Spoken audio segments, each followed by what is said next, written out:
Kolkata RG Kar medical college hospital में एक प्रशिक्षण ले रही महिला चिकित्सक की हत्या के विरोध में आज आसनसोल के जिला अस्पताल के डॉक्टर संजीव चक्रवर्ती के नेतृत्व में जिला अस्पताल के आंगन में डॉक्टरों समेत सभी ने इस नृशंस हत्या की कड़ी निंदा की।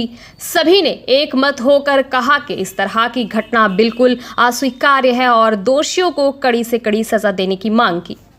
कल के आरजीकर যে দুর্ঘটনা আমি জানি না কিভাবে বর্ণনা করব, যেটা ঘটেছে আর কি, সেটা তো শুধু আরজিকরের ঘটনা নয়, এটা পুরোপুরি আমাদের সারা পুরো পেশাটাকে, পুরো প্রফেশনটাকে কিন্তু একটা প্রশ্নচিহ্ন সামনে এনে দাঁড় করিয়েছে। আমাদের পেশাতে আপনারা জানেন, আপনাদের পেশাতেও সারা রাতই কাজ করতে হয় এবং সেখানে ছেলে মেয়ে নির্বিশেষে সবাই এই সার্ভিসটা দেয়। শুধুমাত্র ডাক্তার নয় না, সমস্ত স্বাস্থ্যকর্মী যারা আছেন তাদের মহিলাদের রাত্রিবেলা কিন্তু কাজ করতে হয় পেশেন্টের স্বার্থে, মানুষের স্বার্থে, পেশার স্বার্থে। সেখানে কিন্তু এত বড় আঘাত যে আসতে পারে আমরা কিন্তু এটা দুঃস্বপ্নেও ভাবিনি।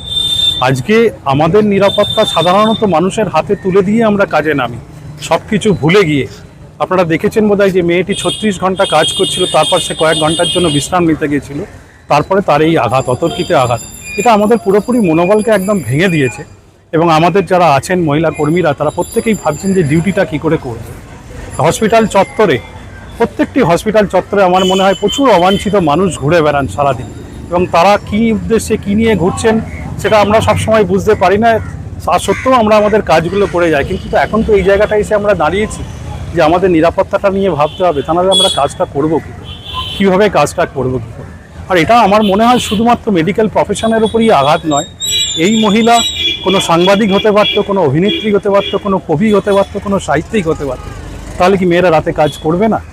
প্রশ্নটা কিন্তু সবার মনে জাগা উচিত। আমার মনে হয় সব মানুষ, সব পেশা নির্বিশেষে সবার এগিয়ে এসে এটার একটা বিহিত করা দরকার, তা নাহলে কিন্তু এটা আর মানুষের রাজত্ব থাকছে না। মানুষের মতো দেশ দেখতে বেশ কিছু জানোয়ারের হাতে কিন্তু আমরা আস্তে আস্তে অধীনে চলে যাচ্ছি।